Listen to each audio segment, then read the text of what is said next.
In today's episode, I begin my journey into recording these episodes in video format as opposed to audio only. My hope is to have a more engaging experience for my YouTube channel while continuing to expand upon the content I create. Unfortunately, as I am taking this one step at a time, I encountered an unforeseen snafu that I can do nothing about but laugh at myself for. And I make a point to highlight my misstep at the end of the episode, because, let's be honest, it's funny. As before, if you are listening to the audio-only version of this podcast, you'll be missing out on some of the on-screen antics from the video because, well, I hope I don't have to explain that to you. I have also been quite quiet on the social media channels recently, and I am sorry for that. But there is a reason.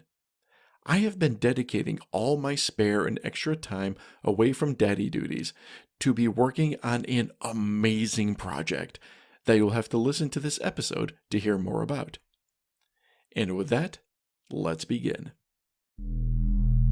Crosstalk, the unintentional transfer of signals between communication channels, a casual conversation.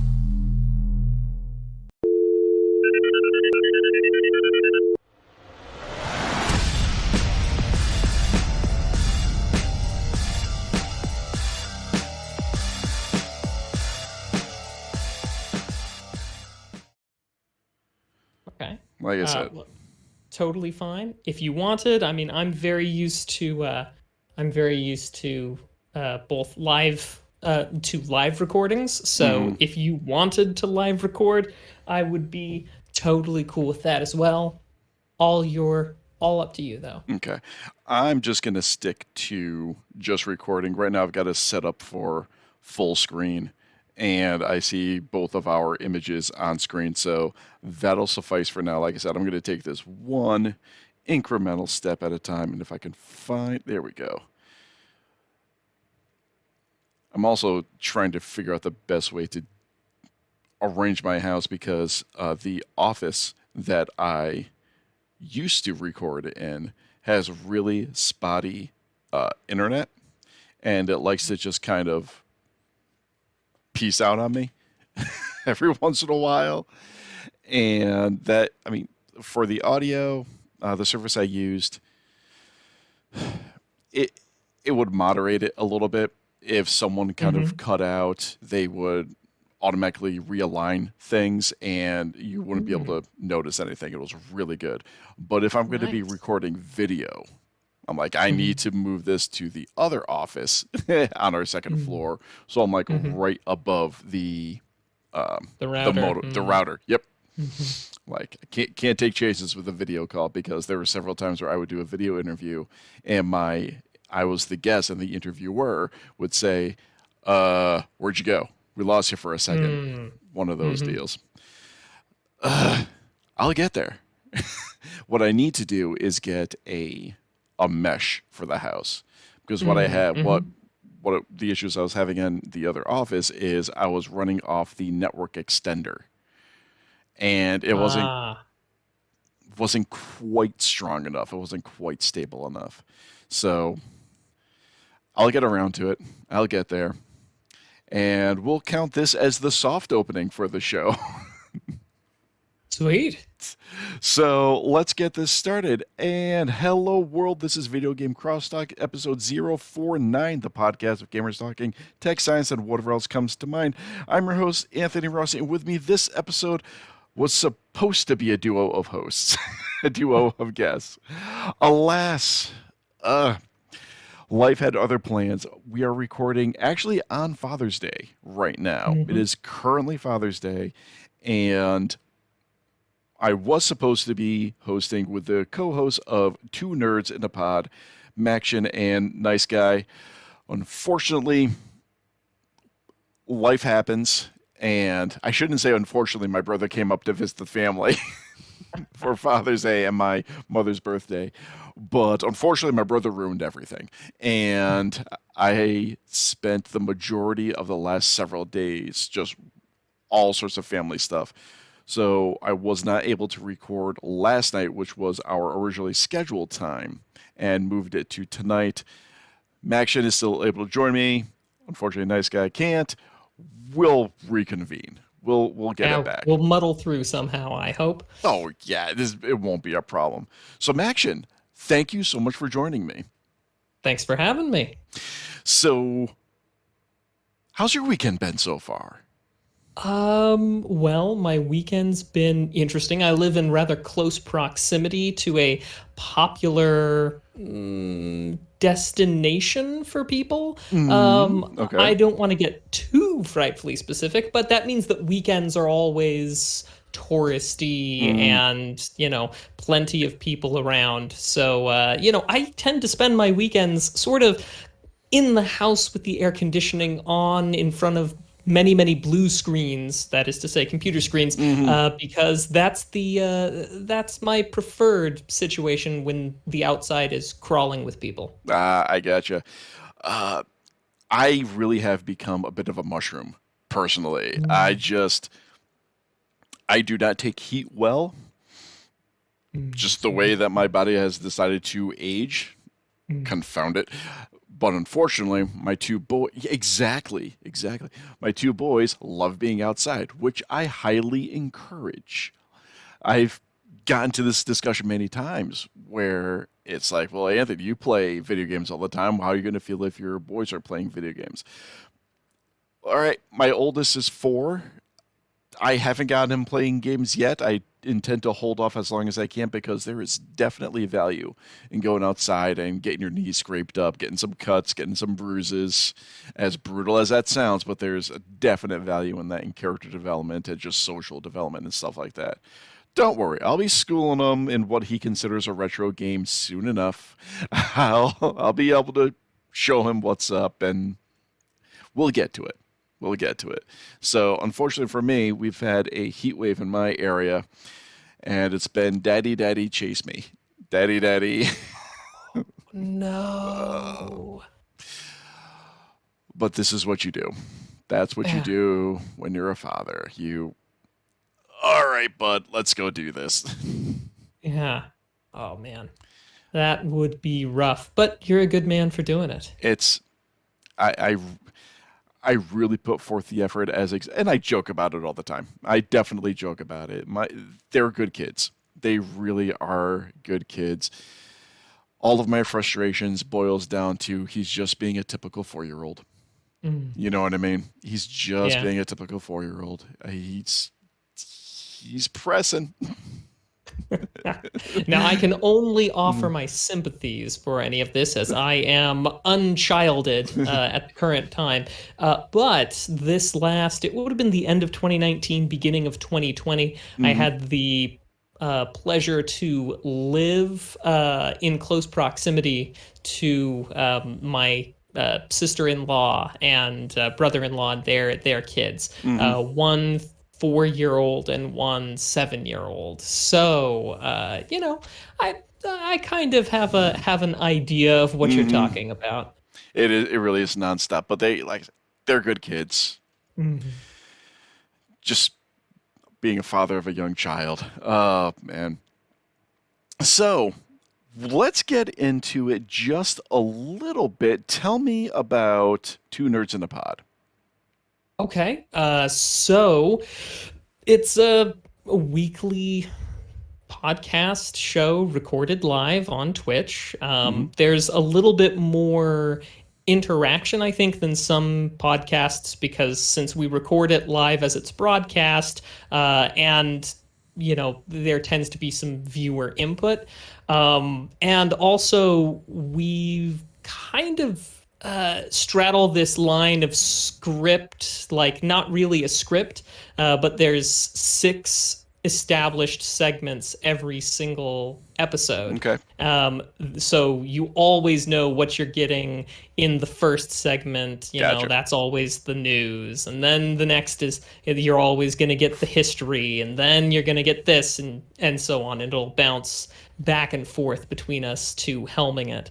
I think one of my favorites is probably the trivia segment where the live viewers try and stump us with trivia that they Oh, submit live. So that's kind of fun. But in essence, though, it's really, for all the bells and whistles and strangeness, it's an excuse for two friends who started the show in order to keep in touch when one of them, regrettably, that would be NiceGuy, had to move away.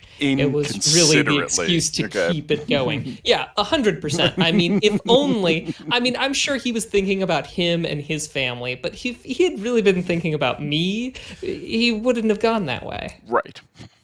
Inconsiderate. So, so sad. And we're going to bash on him as much as we see fit. I barely know the He guy, did but it not. sounds like we've got plenty of ammo against him. Oh yeah, for sure. And I mean, he's not here to defend himself, so let's kick him while he's down. Excellent. So, what have you been playing recently? Oh man. Well, on recommendation from actually Mr. Nice Guy, Metroid Fusion for the Game Okay. Boy Advance. Also, there are a few games that I'm always kind of playing. There's this one for the PC called Chasm. It was released a couple of years Okay. ago. And it's a side-scrolling action platformer. I quite love it deeply, deeply. Started off as a Kickstarter game, and then it got delayed a bit on release because, as they almost always are, Hmm.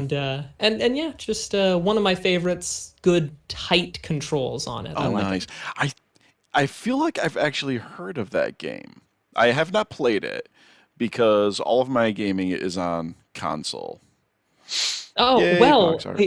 good news for you is you can Hmm. get it on both PS4 as well as Switch, and I believe you can Really? pre-order the physical releases from Limited Run Games on I think there's pre-orders on Best Buy at the moment, but yeah.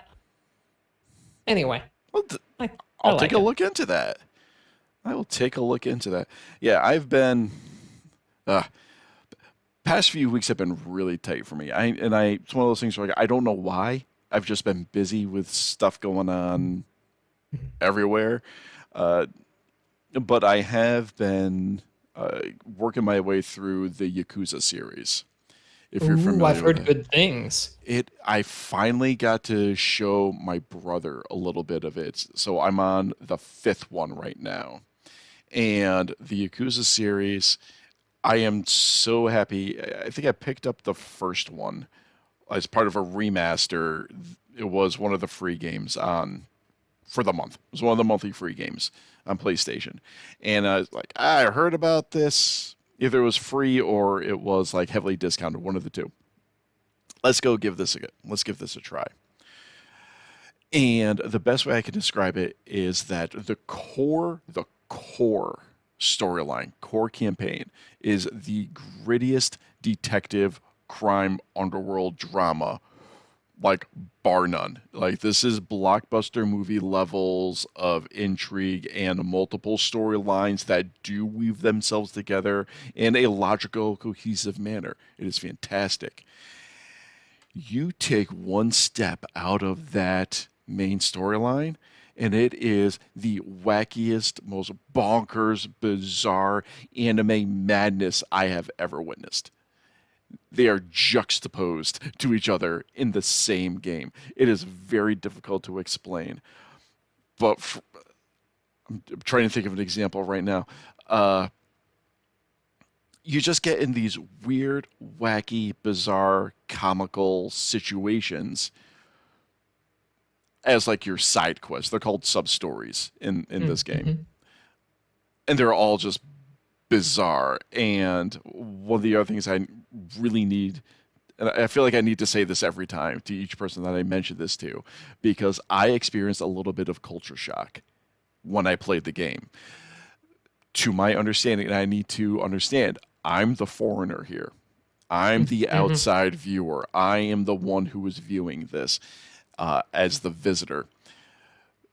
The best I can tell is they stay very authentic to Japanese culture, and I need to stay very careful with how I phrase these because, again, I'm the ugly American in this situation. but all the foods that they describe at restaurants, you regain health by eating at restaurants. All the dishes, never heard of, let alone able to pronounce any Uh-huh. of them.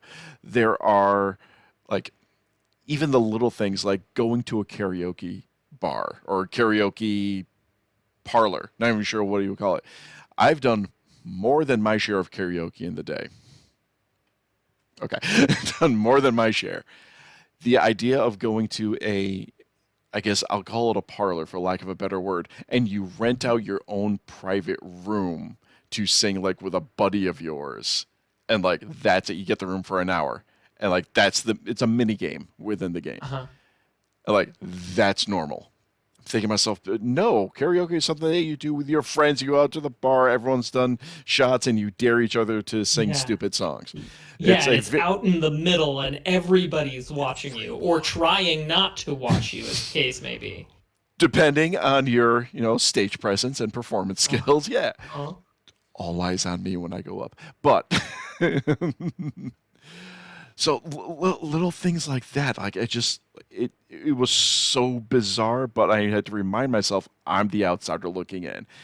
So if you, and this is another thing I really enjoy about it, it's more or less an open world game because you are in this one city or district within this. It's the area. The main area is Kamurocho, which is based off. It's a fictional version of like the red light district in Tokyo. The map itself is very small, but very dense. So rather than going through large expanses of like Witcher is the first one that comes to mind. I finally completed Witcher 3 rather than riding on horseback. Oh, it took a while, trust me. That took several efforts to get through.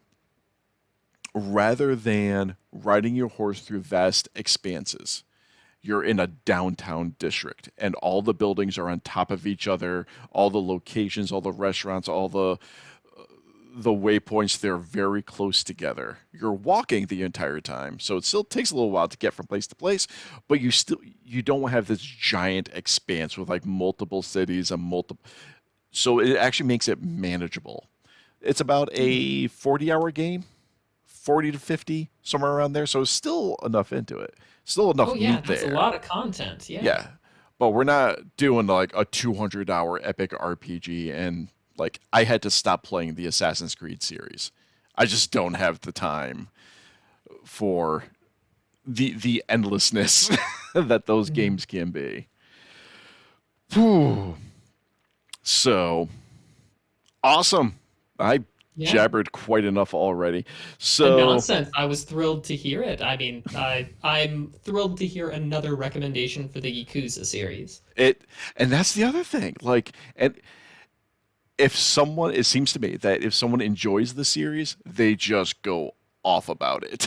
Right? Like there's no like it was okay. Yeah, there's Okay. no in between. You either Right. love it and are passionate about it, Hmm. or you hate it. Right. And it's just like, don't waste your time with that. But I'm Yeah. definitely on the side of like loving it and think that everyone has to watch or everyone has to play this game because it is that it's such a good interwoven story with multiple main characters. It's beautiful, juxtaposed by madness and insane. Just to people watching this and to you as well, the most recent one is called Like a Dragon. And again, very gritty story. The main character, Ichiban, has like he was the fall guy for his clan. Goes to prison for 18 years, comes out expecting to be greeted because he made the sacrifice. No one's there waiting for him, and he's on a plot for revenge. They went from a brawler style of combat into the old school RPG turn based combat system with a job Interesting. system. Oh. Yeah, big departure. It's originally like a brawler's combat system. So Yeah. you're walking down the street, someone picks a fight with you, and you get into it. But for the job system, they have jobs, if you're familiar with this, such as breakdancer or secretary or sous chef or teen idol or like stuff like yeah, and they just show this bizarre montage of overly dramatic action sequences of swinging a desk telephone around at your enemy, or like you do a breakdance move, and of course there's like glowing lights around your feet as you spin around to defeat your enemies, and like that's the juxtaposition. That's I'm going to keep going on this, so we're going to move on to the next thing. Sure, sure. So, and that is the primary reason why you're here. Mm-hmm. Oh man, too many things to talk about, and clearly I did not organize my show notes well enough. I also wanted to mention how we got in contact. We are actually part of the same, we'll call it network. It's kind of a Yeah. loose association right now, but you are also part of the Game Insider magazine network. Yeah. So how did you get roped into this? Because I just got a Facebook message saying, "Hey, you want to be a part of this?" Yeah, I guess it would have been about a year ago, Okay, where, where the guys at Game Insider reached out. They had apparently seen some of our stuff, and they were like, "Hey, we're looking for people." And so they invited us on board, and nice. uh, yeah, I mean, I would love to give more details, but it was actually Mr. Nice Guy who Okay, mentioned that. So he was just like, "Oh, sweet, let's in." And then we had a meeting. We talked about various things, and then we were on board. But Mr. Nice Guy took care of the majority okay. of that. So that's about the best description I can No, give you. that's fine. So when again, he's causing all sorts of inconveniences for us. He is Right. very inconsiderate when it comes to scheduling. Ah, The terrible. worst. He's the worst. Uh, yeah, I would love to start getting this. So this is part of my own little initiative. I want to start doing some more like cross promotion stuff. And Mhm. as you mentioned, this is the greatest crossover event, as far as we can tell, since quote Philip Banks met Carl Winslow back in the day. Pretty Indeed. sure, pretty sure we're up there, like comparable to that. Yeah. Yep. At the very least. Well, I mean, okay. I think, yeah, somewhere in there. I think that has to be the number one. That will always be the gold standard by which all crossovers are judged. Fair. We So, need to have a you know, metric. That is the yep. So metric. we're coming in up there in the upper percentile for Okay. sure. Awesome. So now that we got that, now we can get into the main aspect of this. E3 has just come and gone. We've had a week to digest what everyone just saw. Let's talk about it a little bit. So, this will be my yearly E3 episode. As much as I'm able to maintain everything with all the rest of life that's happening. Uh, Thankfully, COVID is on the decline. New York State just opened up all just about all restrictions. So yes, indeed, applaud. Oh, I cannot wait. I've already started seeing signs that certain conventions and expos are beginning to come back, or at least make preparations again for later in the year, like fall if need be. But at least plans are being made again.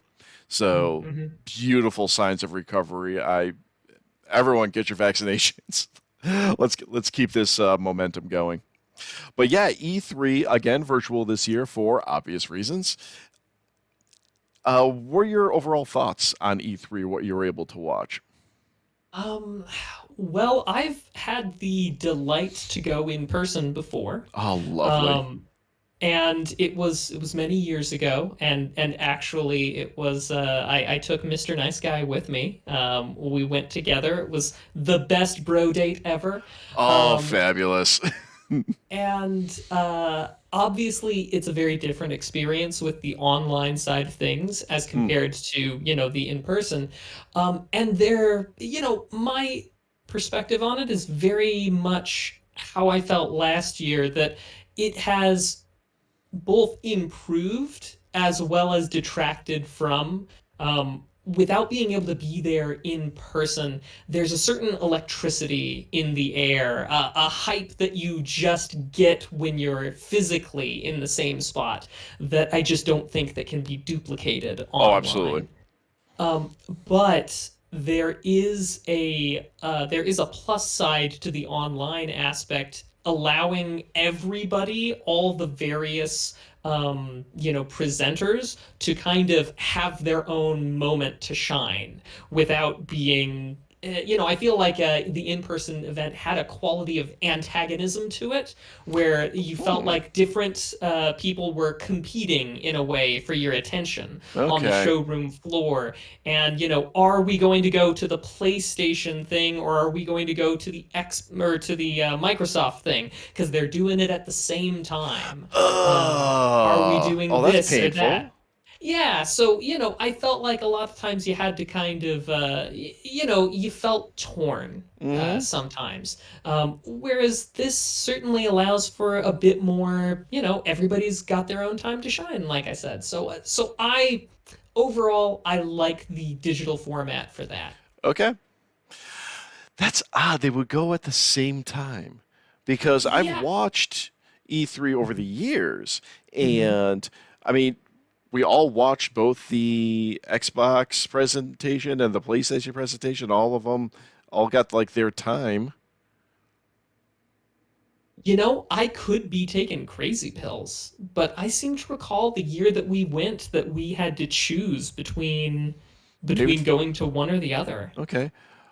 Maybe it was at a time. So I have trying to think how long I've actually been watching E3. Depending on how far back it was. Hmm. Mm, Well, now I feel like a crazy man.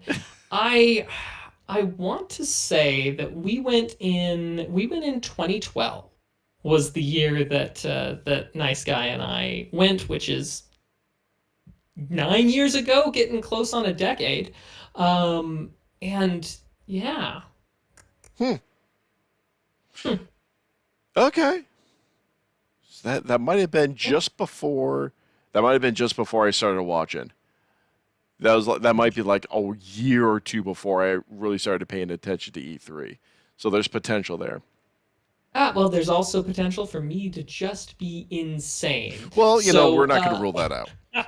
yes, we can't rule it out. But All right. nonetheless, I Mhm. will say Hundo P. I will stand beside my statement 100% of it being, there isn't quite the same electricity or No, hyper excitement no. in the air that you can get. But, I mean, also on the plus side though, and I feel like you know it's easier to get our hands on the information from the smaller people, from the indie developers and the like, than it was. It's more accessible because it's all going up Mm-hmm. online at the same time, as opposed to having to be there in person for the smaller things. Yep. But anyway.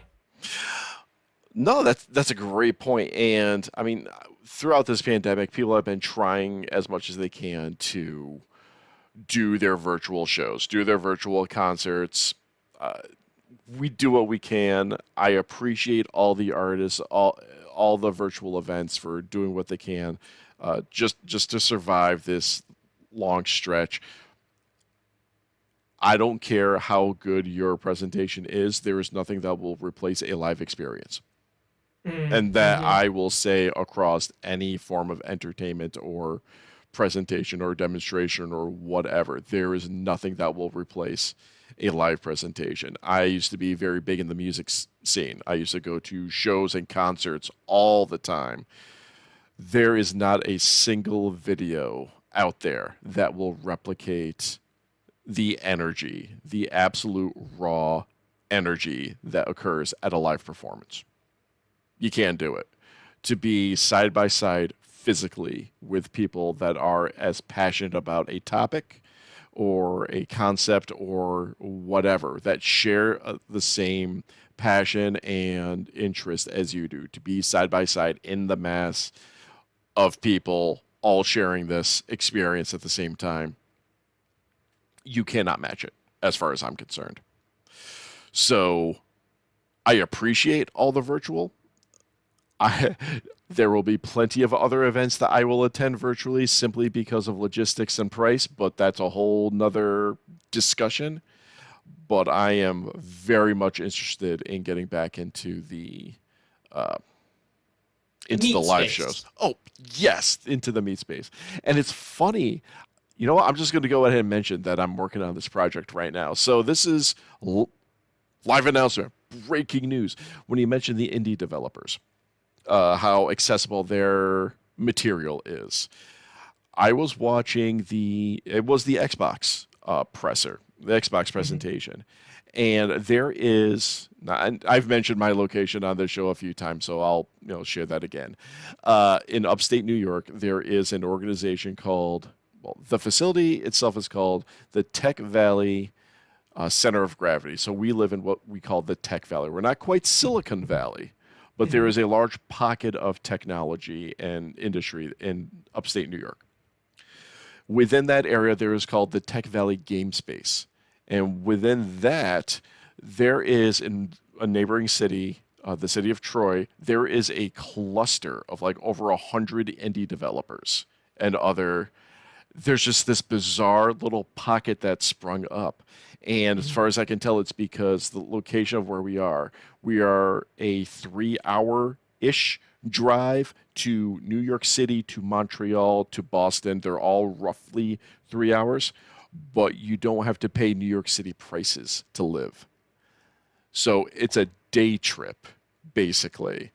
So you can do all your remote work. If you need to meet with the heads of whoever down in Manhattan, you can do it in a day trip. And there are like 100-something different indie developers. We're also home to Vicarious Visions and Velen Studios. If you've heard, Vicarious Visions has been around for a while. Yes, Vicarious Visions is the one that sounds familiar. I feel like I saw it somewhere. Was They it on? they just did the Tony Hawk remaster, and they were behind the Diablo 2 remaster that's coming out. Ah, I think that would be it. They also did Skylanders and Guitar Hero, and did work on the Crash Bandicoot. Crash Bandicoot as well. Yep, that's the one. Crash Bandicoot and the Diablo remaster. Yep. Yep. The founders of that company started a new studio called Velen. They did the Mario Kart augmented reality game. Oh. Oh, the one with the actual, with The camera little... on the car. Yeah, okay. That was Cool, produced. They also just released Knockout City. If you're familiar with that. Not very, no, not It's like familiar.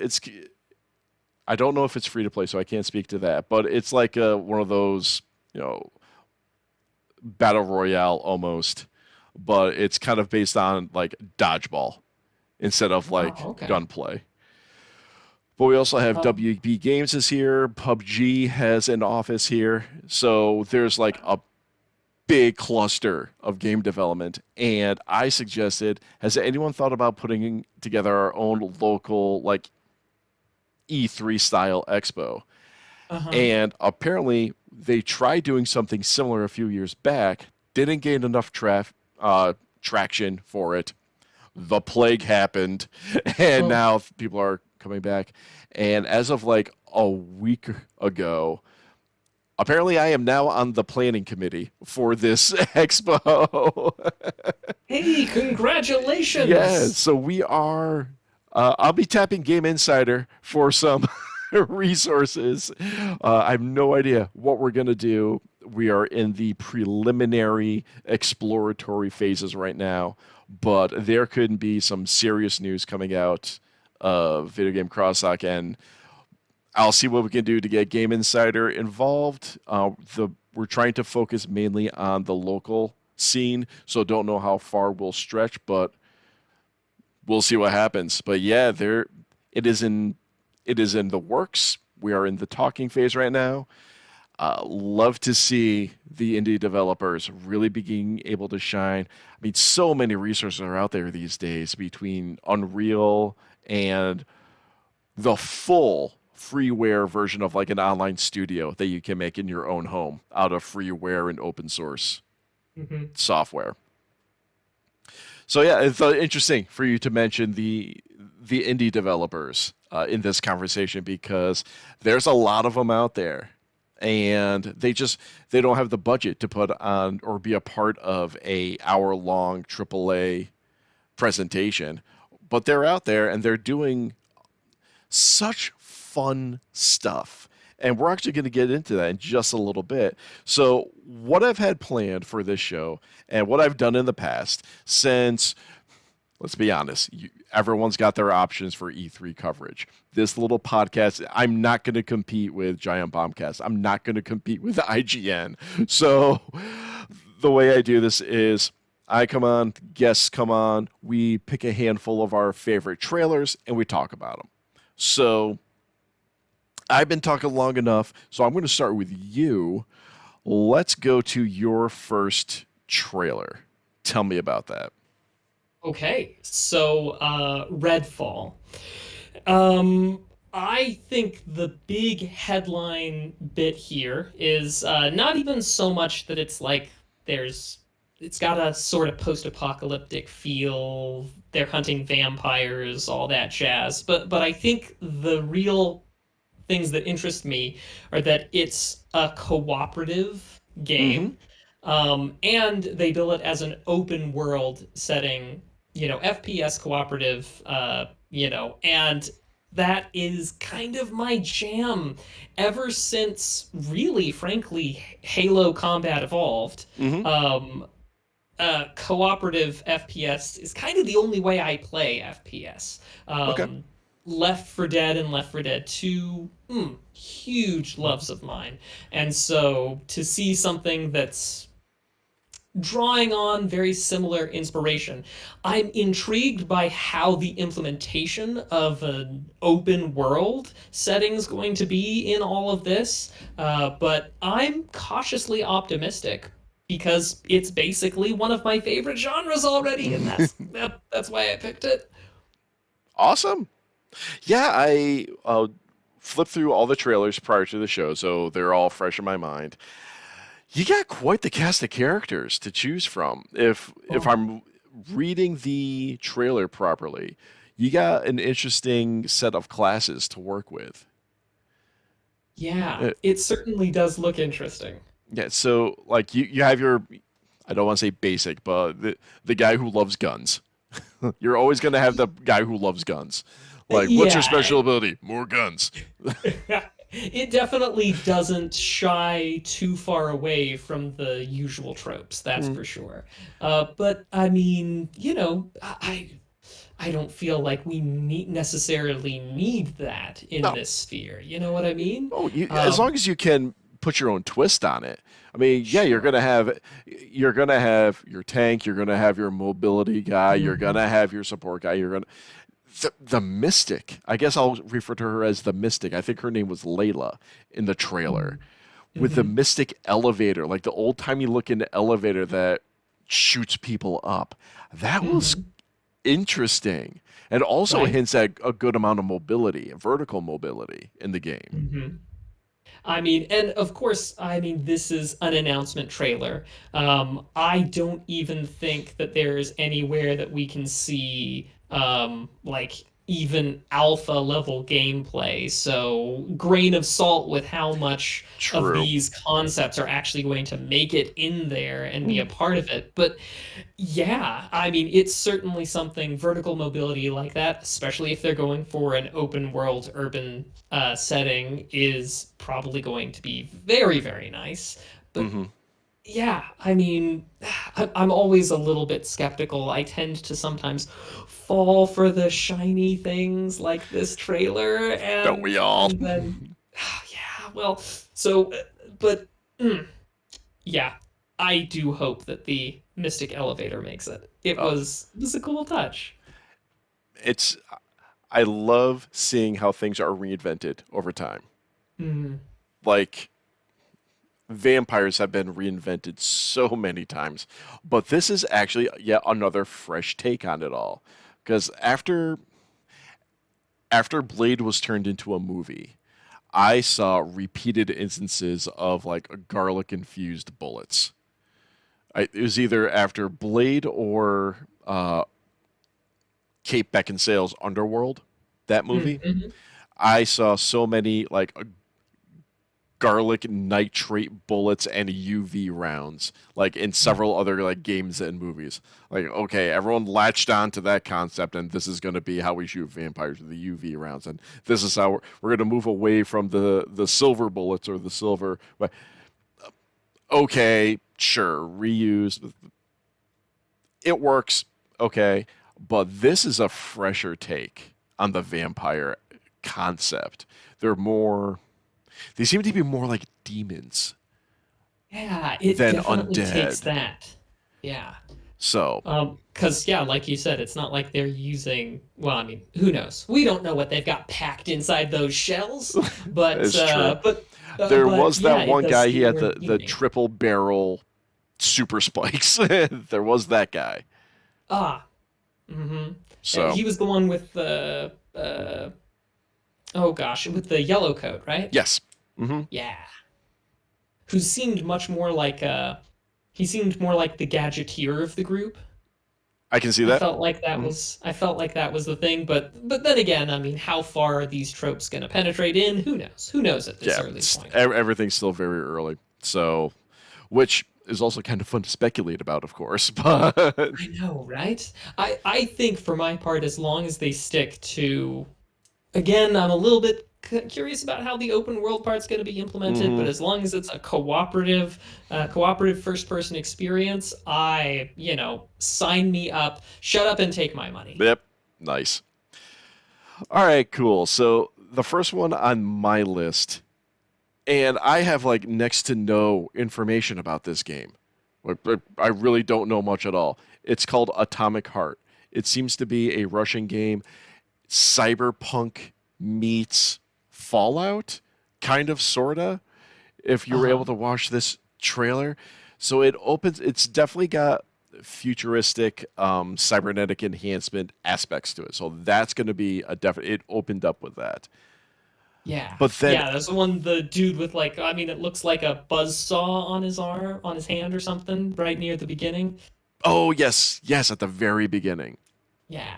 with that excessively happy looking robot kind of bouncing around. It was like a Uh-huh. very misleading scene when kind of set next to the rest of the trailer. Definitely, if you played Fallout 4 with the Institute, which is uh, modern day or real world MIT, Massachusetts Institute of Technology, there we go. That type of automaton or the cybernetic humanoid, android, whatever you want to call it, that aesthetic is prevalent throughout the design of several of the enemies shown. Mm. Several of them flying. There was one interesting instance of where there was a big explosion, robots and things were thrown into the air, and they just kind of like hung in place for a Mhm. moment. So that was a little bit of, I don't know if I want to say mysticism thrown into the mix, Mhm. but that pause of in time kind of took me aback a little bit because that's not something you typically see in your sci-fi type of Mhm. setting, but definitely lots of robots and automation and synthetic humans in there. And it's been a long time since I've been able to play a proper cyberpunk game because unfortunately I'm still playing on the base model PS4 because I have not been able to acquire a PlayStation 5 yet. Mhm. And Cyberpunk 2077 is still nigh unplayable. Like, I'm Mhm. not even gonna bother.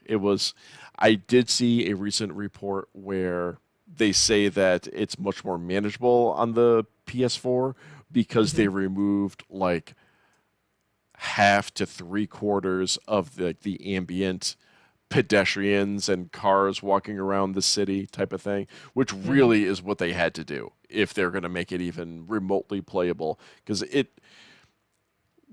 the few hours that I put into Cyberpunk 2077, it felt like back in the day when I was still playing on a desktop computer way back when, and I was like, oh yeah, I can totally play this game. Turn the settings down as low as they can go, but it still was like chugging on my machine type of thing. Just because it was like the family computer. It wasn't like my gaming computer or anything. It was the family computer, and I'm trying to play something. It's just chugging away. That's what the experience was like for me on a base model PS4 trying to play that. Like it should not have been released on the last gen. So yeah, I have not been able to have a proper cyberpunk experience in a long time, but this is going to dive into several different genres, several different sci-fi genres all at the same time. I'm really excited to see where it goes, and I really need to read more into it, see what it's got going on. So I feel like obviously I've got no frame of reference for the Cyberpunk 2020 or 2077 or what have you. And maybe I might have to lose my nerd card here, but I don't know as I've ever played any cyberpunky experiences. So since you mentioned that you haven't played any cyberpunky games in a while, what's one that you would say I should go for? The most recent Deus Ex games. Excellent. Writing it down. All right. Yeah, both of the most recent ones. They stretch back quite a few years, but Cyberpunk Mankind Divided, I believe, is the most recent one, and Human Revolution came before that. They both have the same protagonist, Adam Jensen. It's definitely a single player game. There's no co-op at all. And yeah, you play as Adam Jensen, who's a cop who is pretty much rebuilt. It felt so RoboCop in the beginning of Human Revolution that they actually made a few RoboCop jokes in like the ambient dialogue going on, because it takes place in Detroit as well. But yeah, so it's a dystopian future. You're a cybernetic cop. Yes, they're like, okay, guys, we'll just get this joke out of the way right now. You get cybernetic enhancements, and it is really good. Lots of social commentary. Lots of social commentary in both of these games. Yeah, well, you can't have a dystopian without social commentary. You really can't. You really can't. So that would be a great entry into the cyberpunk game universe. Would definitely be Deus Ex. Awesome. All right. So what's your next game? So my next game is it's called Letters. And I'm intrigued by this. I'm going to let you do your thing. So tell us about it. So general idea here is that the overall narrative of the game is that what's going on is there's a series of letters, not necessarily actual letters, but communication between a girl and her pen pal in, I'm pretty sure, Russia is where the pen pal is supposed to be. And while you do at some point in time actually have letters going on, eventually it becomes things like instant messenger and emails and things like that as during the course of the game. But it is meant to be a puzzle game wherein you kind of use the words inside of the letter or the message to I don't even exactly know how to describe it, but to activate or move on to the next challenge by, like, there might be a picture of the ocean, and then you bring the word for lighthouse down to the picture of the ocean, like, a little avatar of you hops on, grabs the letter and grabs the word off of the letter and takes it down to the photograph. And then, bam, now there's a lighthouse, or now there's a boat or sailing. And I've always loved games where the wordplay Mm-hmm. is a part of what makes the game. And there's just something so wholesome and just charming about what Absolutely. I saw in the Letters trailer that I felt like this is a game I want to play. It almost feels like a hybrid take on the old point and click Mm-hmm. adventure style, and that is my jam. And yeah, so I Yeah. mean, I don't know if I've done a very good job of explaining it. You should all go check out the trailer for Letters on your own time, and maybe some of my rambling will make sense. But yeah, I loved the look of it, and it looked more like what we were seeing was gameplay, or at least closer to gameplay adjacent. So I had some cautious optimism that we might see this sometime in the nearer future. It reminded me a little bit as far as the aesthetic and the journey concept of it all. It reminded me of, and now I'm gonna blank.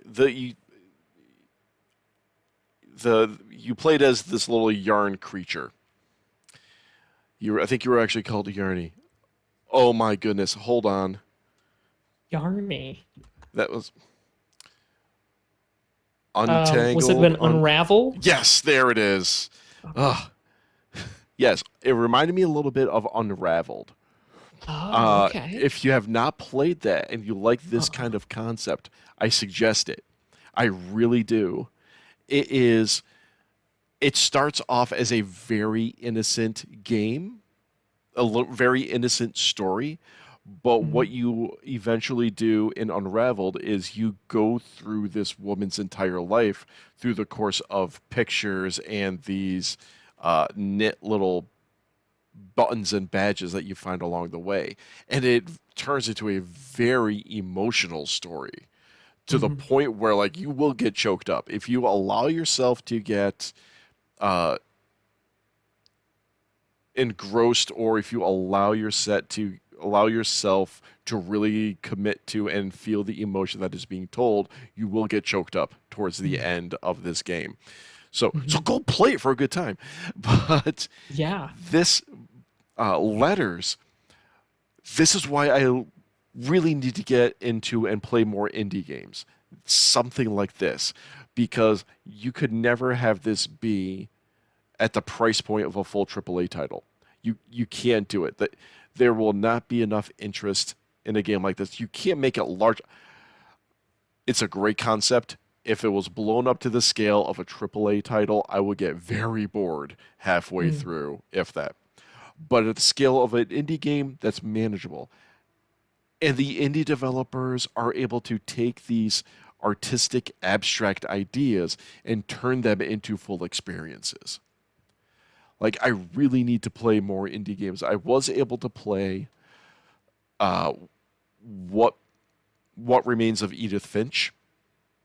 Mm. Mm-hmm. I'm going to suggest so many games to you by the end of this episode. So, See, and this is why you should always do crossovers, Mhm. everybody. That's the take home here, is that you'll wind up with a list of new games.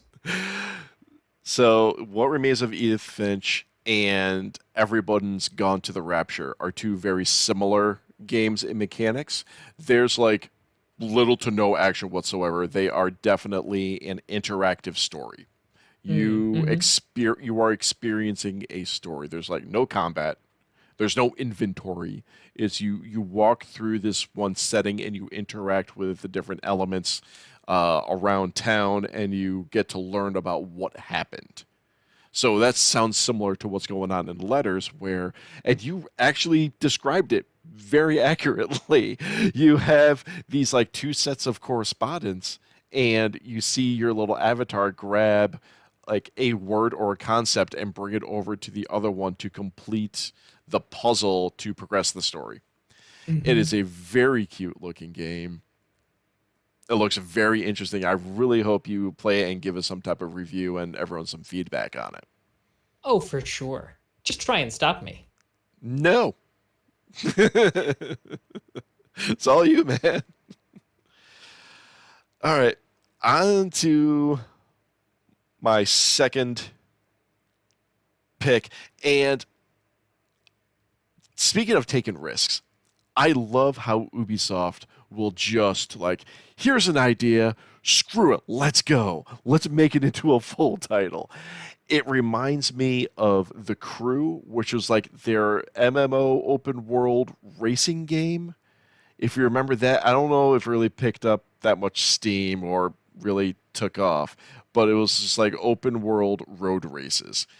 This one is called Riders Republic, and they are going full MMO with it. Mm-hmm. And it looks like every sports game ever created thrown under the same title, and we're going to make it an MMO out of it all. I've played an excessive amount of the Tony Hawk series and franchise through the years.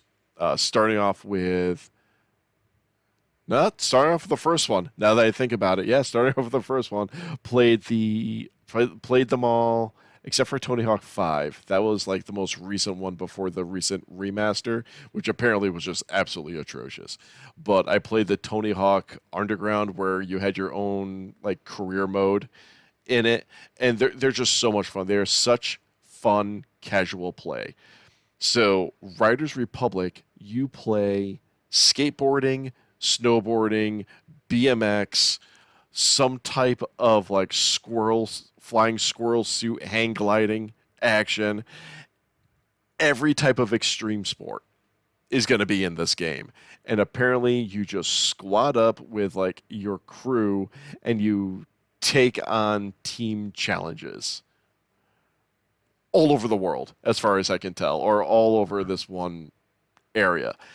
And I don't, so it's funny for me to say, don't know if I'm going to play it, but the trailer looks amazing. I will play it because I want to see where this goes.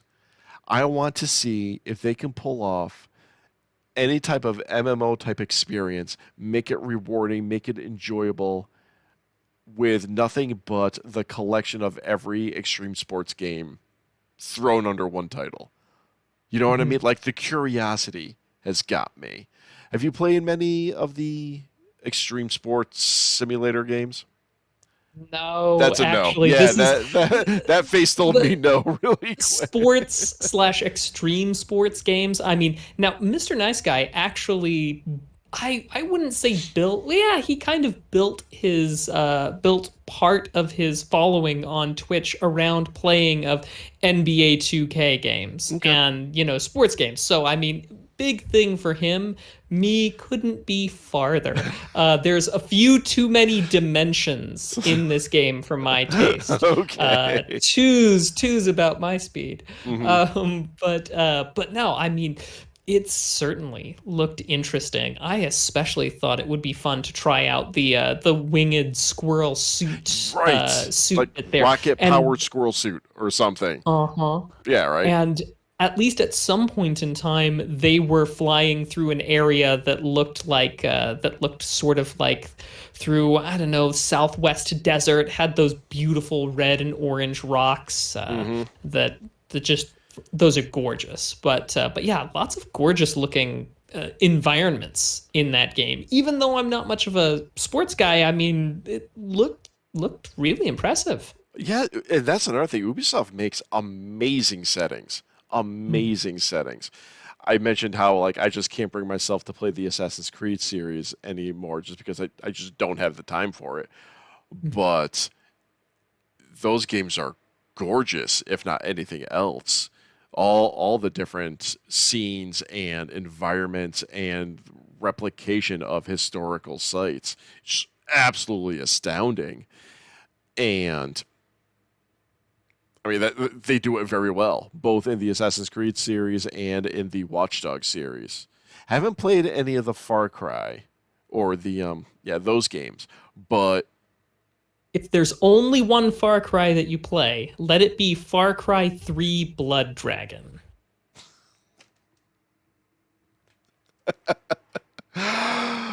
I think I might have downloaded it on my Xbox, but I never actually fired it up. Narrated main character by Michael Bean. Just mwah. It has all the perfection of what of what the 80s thought the 2010s would be. Right. Oh, I am familiar with like the cover art and the introduction of it. The yes, Blood Dragon, is that what it's called? Yep. Yeah. Blood Dragon, Oh, which yes. is they're not dragons, they're T-Rexes with laser beam eyes. So I mean, That's the direction we're going with this, just so you know. uh-huh. You know what? I should like see if I can. I still have my Xbox. I just haven't fired it up in like a year and a half, but I need to experience. I've played the Saints Row series, so I'm familiar with that level of ridiculousness. So it just seems right that I would play Blood Dragon. So I need to put that on my to-do list. Not even on my backlog. That needs to be on my to-do list. So we've been going for a good amount of time. However, we both have so the idea was everyone pick two trailers to talk about. We'll go around. NiceGuy has two really interesting ones. Metroid Dread. You mentioned how you prefer your two-dimensional games. I think it's amazing that they are going back to the side-scroller for Metroid. I'm not too surprised because after all, what they recently did, and Metroid Dread looks kind of cool, but it also looks, if I may, a little lazy. Because they essentially just recently released a Metroid 2 remake that they released for thing. And this appears to be, to my eyes, and I feel very passionately about this because they shut down another Metroid 2 remake because they were like, we're making... Anyway, we don't have the time to talk about my misgivings with but anyway, they did a Metroid 2 remake. They released it, and it looks like Metroid Dread is made in the same engine. Okay.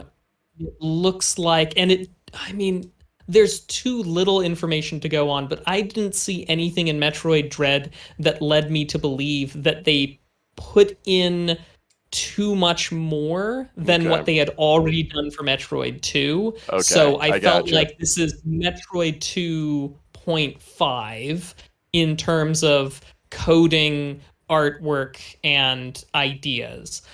So I know everybody's kind of excited about it, and good, and I hope it turns out great. But I was a little bit like, oh yeah, this seems kind of lazy. But hey, what do I know? What have I built? What have I created? Yeah, Nothing. right. That's NiceGuy also had Halo Infinite multiplayer. And now this is where I need to get boo-hooey about it all. Because personally, I do not care about multiplayer only games. Or I shouldn't say multiplayer only. I do not care about PvP first-person shooters. mm-hmm. I'm a Hallelujah. Sorry, NiceGuy. You're gonna get bashed hard. Love Destiny. The writing in Destiny. I'm like an aspiring member of the lore community surrounding that game. I just do not know how people can get as sweaty as they are in the PvP aspect of it.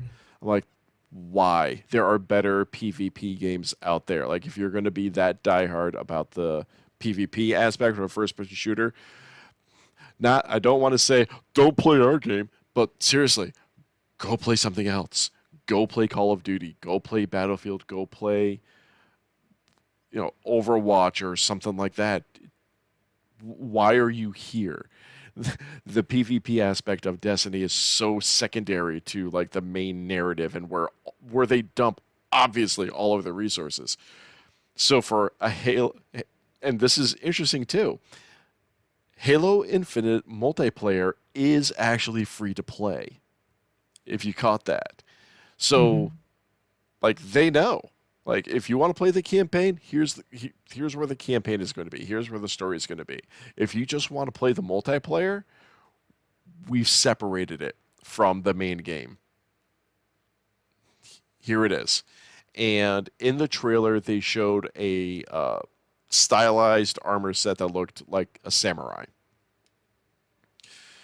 That is clearly going to be microtransactions. Mm-hmm. They are going to have all the fancy hats, all the fancy armor pieces. And I know they're going to be microtransactions. And I am one of the few people who I actually love MTX for developers because they're shiny hats. You know what I mean? As long as it doesn't affect gameplay and you just have a new skin so you look pretty in game, I have no problem with it. It's a proven method. It's a proven structure, model, whatever you want to call it. Now, do you have strong feelings on MTX? I have strong feelings primarily toward online only games in general. That's a valid point. I don't think. I mean, we've already been talking. We don't want to hear more about me, but I have strong feelings. I am not a fan of online only video games. Which means, I'm not the biggest fan of MMOs. I appreciate the art form behind an MMO, but I think a game that is online only for any reason whatsoever is a piece of art that we have to be willing to say goodbye to once the company decides to stop running servers. Well, I have my background active, but my dog just decided to join me, so you can see like flashes of her kind of, hey puppy. Nah, she's just yawning, laying on the bed behind me. But to your point, a great example, Battleborn from Gearbox. It was an online only game, and they decided that they need to, divert resources from that game development to what ultimately became, I'm guessing here, what ultimately became Borderlands 3 and whatever else they're working on. So what happens when the company decides inevitably that we're going to shut servers down? Well, just wait until the people, and just wait until the big old spooky just wait until they get their way and you stream the data only, all the Stadia and the like. The second that the game company decides that it's no longer giving enough returns for them to continue piping the data to you, the game goes away unplayable forever. There's a game that I enjoy playing. It's called Legend of Korra. It's a video game. It was only ever digitally distributed. I bought it on Steam. It takes place between seasons 1 and 2 of the Legend of Korra television series. Okay. Anyway, it was only ever digitally distributed. There were some rights issues, some licensing issues. It is unpurchasable.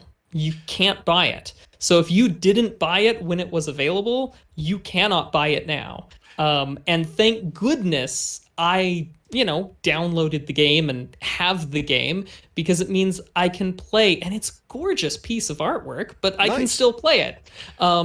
Something like that happens and we don't have and we've got it being digitally distributed, streamed, bye-bye. And it's such a slap in the face to the people who poured their blood, sweat, and tears and crunch time. Oh, don't get me started on crunch. But That's the people who other... crunched, but the people who crunched to get that game out there, goodbye to their hard work and effort.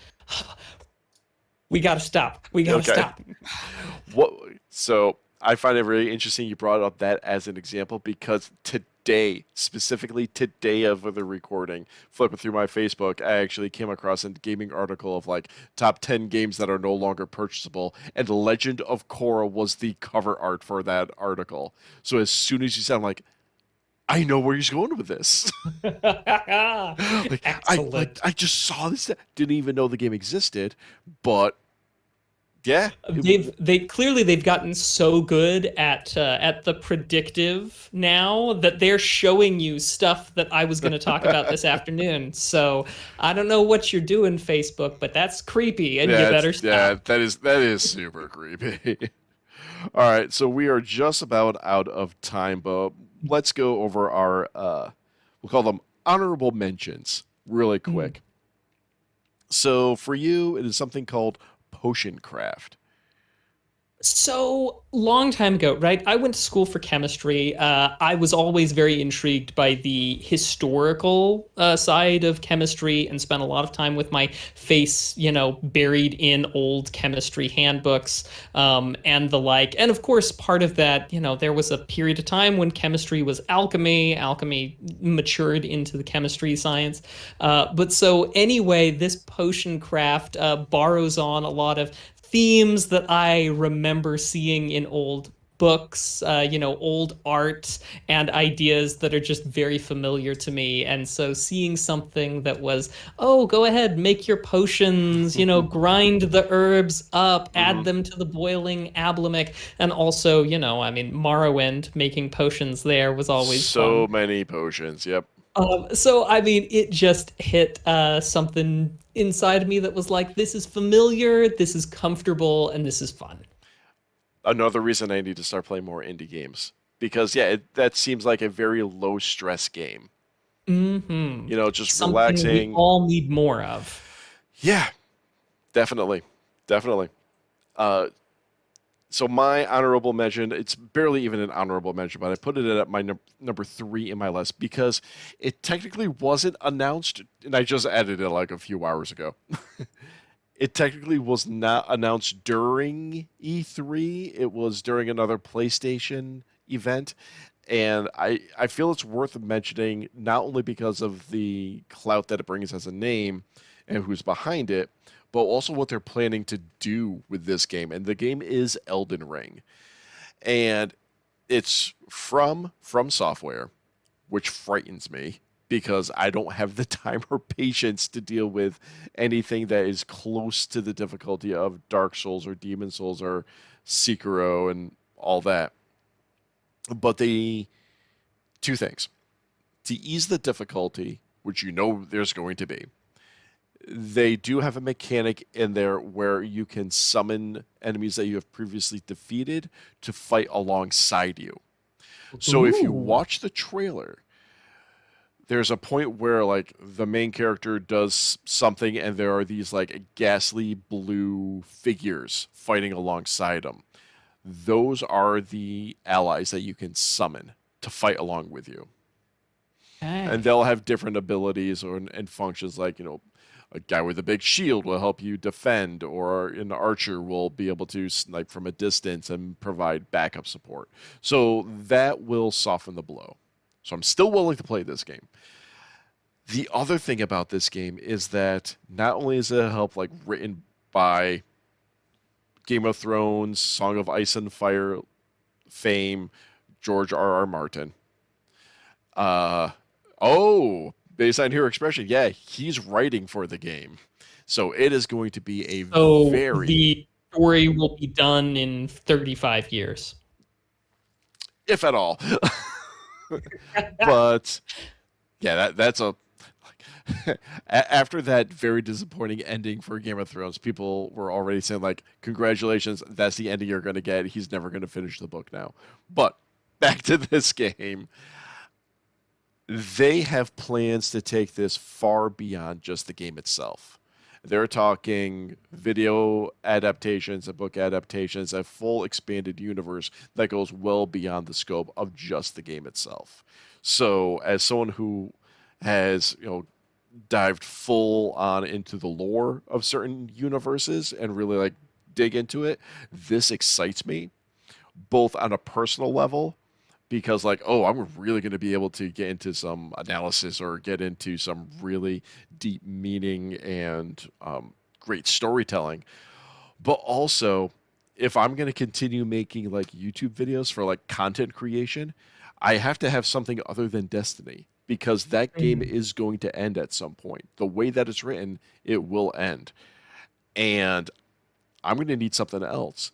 So if this is something that I can get in on at like the beginning of its start, let's see what happens. So I have multiple reasons to be excited for this game, but don't know if I can deal with something as brutal as a Dark Souls sequel type of thing. Yeah, no, I hear you.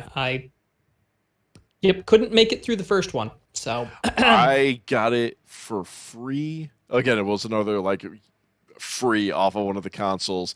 I trudged my way through the tutorial. I got into the first area. I saved at the fire pit. Bonfire. Yeah, the bonfire. And I proceeded to get my butt handed to me repeatedly by the first skeleton I encountered. I'm like, and I'm done. Like, I can't get past the first skeleton. Like, clearly this is not for me. So, fine. But we'll see what happens with this. I just need to go in the mindset that you're going to need to have to learn the enemy's attacks, figure out their patterns, and figure out what the proper sequence of counters is supposed to be. All right, we'll see what happens. And that is all the time we have for this episode. Time for end of show plugs. You can follow me around the internet pretty much everywhere at Hypersyntax, HYP3RSINT4X. And if what is on my screen is getting recorded for the online video, that is what that says mirrored in reverse, because I did not plan. I'm taking these video streams one step at a time. Next time when I do this, make sure that my camera is not showing the mirror image to myself. So that's what, as I'm pointing, that says Hypersyntax or VGXT pod. One step at a time, Macktion. I swear I'll get there. You'll get no judgments from me. Oh, man. Yep. Occasional blog posts at the website, videogamecrosstalk.com. And also, I mentioned YouTube. I've taken a little bit of a break from it so I can realign, but I have 4 scripts written, 2 of them recorded. I just need to get some gameplay video and compilation of it all, and I'll have some more Destiny lore videos up. Also, don't forget to check out my other projects, the Destiny Lore Audiophile Podcast, where we are collaborating with other voice actors to read and reenact stories from the game that are only in text format. And also, of course, Game Insider Magazine. I've been narrating several of the YouTube videos over on that channel, so go check that out. And Macktion. At Macktion on basically everything, Twitch, Twitter, blah, blah, blah, blah, blah. But I am not especially active on any of those. The only thing I do with regularity is the Two Nerds in a Pod, which is twitch.tv/2nerdsinapod, when we stream our live show on Tuesdays, and, Two Nerds in a Pod on Twitter and the like. So, yeah, and that's 2 with a actual number 2. Number 2. Yeah, so if you wanna see me doing stuff, that's the best place. All right. And finally, if you are a gamer or know of a gamer that wants to talk some tech and science news, let me know. Do you know some tech news you'd like to hear discussed? Do you have any other general questions you'd like to hear answered on the show? Send me an email or shoot me a tweet. I am available all over the place. Use the hashtag AskVGXT. And one last time, thank you everyone for tuning into the show. Please don't forget to like, review, subscribe, share the show all over your social networks. And we can be found on basically every podcast listening service. And one last time, Macktion, thank you so much for joining me on this delayed episode recording. No worries, my pleasure. And be sure to leave that review for Video Game Crosstalk, people. It helps. It really does. And in the words of Rita Mae Brown, good judgment comes from experience, and experience comes from bad judgment.